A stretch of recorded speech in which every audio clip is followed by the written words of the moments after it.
ఆయనకి ఈ సంజీవని ప్రాజెక్ట్ అప్పచెప్తారట. ప్రజారోగ్యము, వ్యవసాయం, విద్యా తదితర రంగాలు చేపట్టిన సంస్కరణ మీద ప్రజెంటేషన్ ఇస్తారట. సంజీవని ప్రాజెక్ట్ని ఆయనకి, అంటే మన ఆరోగ్యాలు తీసుకెళ్లి బిల్ గేట్స్ అనే రాక్షసుడి చేతిలో పెడుతున్నారు.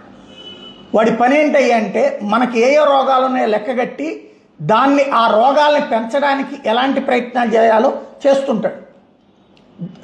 బిల్ గేట్స్ అనేటటువంటి వాడు వ్యాక్సిన్ కోసం ప్రపంచాన్ని నాశనం చేసినటువంటి వాడు, రోగాలని సృష్టించినటువంటి వాడు. ఏనాడో వీడు రోగాలకు సంబంధించినటువంటి పాండమిక్ గురించి మాట్లాడాడు అన్నది ఎపిస్టన్ ఫైల్స్లో కూడా తేలింది. అయినా సరే వాడిని తీసుకొచ్చి నెత్తిని పెట్టుకుంటున్నాం. ఒకప్పుడు మైక్రోసాఫ్ట్ వ్యవస్థాపకుడు అంటే గొప్పగా మెచ్చుకున్నాం. కానీ ఇవాళ వాడు ఒక పెద్ద ఫ్రాడ్ గాడు, పెద్ద దొంగ వాడు. ప్రపంచం మొత్తంలో ఆరోగ్య రంగాన్ని అడ్డుపెట్టి పీల్చి పిప్పి చేస్తున్నటువంటి ఒక పెద్ద శాడిస్ట్ వాడు.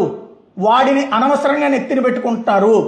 ఇది దేశానికి కూడా ద్రోహి వాడు, భారతదేశానికి కూడా ద్రోహి, అది గుర్తుపెట్టుకోవాలి. అయినా సరే ఆ ద్రోహిని ఎందుకు నెత్తిన పెట్టుకుంటున్నారో కూటమి ప్రభుత్వం ఆలోచించుకోవాలి.